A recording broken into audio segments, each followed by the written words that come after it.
নমস্কার বন্ধুরা, চ্যানেলের সবাইকে জানাই অনেক অনেক ভালোবাসা, অভিনন্দন। তোমাদের সবাইকে শ্যামলী কিচেন চ্যানেলে অনেক অনেক ভালোবাসা অ্যান্ড শুভেচ্ছা জানালাম। আজকে আমার বাচ্চার জন্য আমি একটা বেবি ফুড রেডি করেছি। দেখো, খুবই হেলদি আর শরীরের জন্য খুব ভালো। যেহেতু বাচ্চারা সুজি খেতে চায় না, তার জন্য সুজিটাকে তোমরা এমন করে রান্না করে দিতে পারো।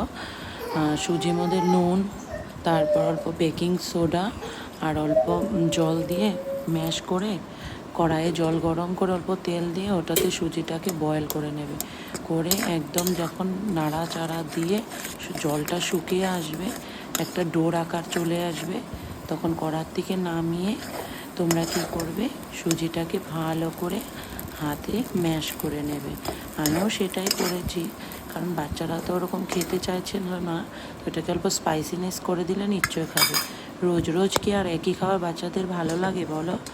এইভাবে করে দিলে বাচ্চারা খুব মন দিয়ে খাবে, আর ওদের শরীরের জন্য খাবারটা ভালো হবে, কারণ স্বাস্থ্যকর খাওয়া বলে কথা। তারপর এমনি তো হাতে সুজিটা ম্যাশ করলে হবে না, তো হাতে অল্প তেল লাগিয়ে তারপর তোমাদের যে আকার দিতে ভালো লাগে সেই রকম আকার করে নেবা। আমি কিছুটা স্টিকের আকার করেছি, কিছুটা গোল গোল করে নিয়েছি। এরকম করে তোমাদের যে কোনো শেপ দিতে ইচ্ছে হয় সেরকম।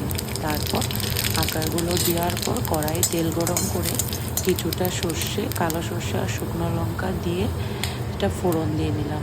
অল্প ফ্লেভার না হলে তো খেতে যাবে না, তাই ফ্লেভার দেওয়ার জন্য এটা ফোড়ন দিয়েছি। তারপর হালকা করে সুজিগুলোকে ভেজে নিতে হবে, স্টিকগুলোকে যে যেরকম আকার দেবে সেরকম।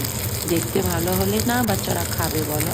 তারপর হালকা অল্প নুন, অল্প হলুদ দিয়ে তারপর তোমাদের যদি স্টিলি ফ্লেক্স থাকে দিতে পারো। বাচ্চার বয়স নিয়ে কথা, আমার বাচ্চা তো খুবই ছোট, 2 বছর, তাই আমি দিইনি। এটা দেওয়ার পর হালকা করে ক্রাঞ্চিনেস করে ভেজে নিতে হবে। ক্রাঞ্চিনেস করে ভেজে দিলে ওদের খেতে খুব ভালো লাগে। রোজ রোজ এক খাবার ওদেরও খেয়ে খেয়ে মুখটা উপচে যায়। তারপর অল্প টমেটো সস দিয়ে ওটা নাড়াচাড়া করে দেবে। আমি সাইডে দিয়েছি যাতে ওই ভরিয়ে খেতে পারে। দেখো তো কেমন হয়েছে, ভালো লাগলে অবশ্যই কমেন্ট করবে।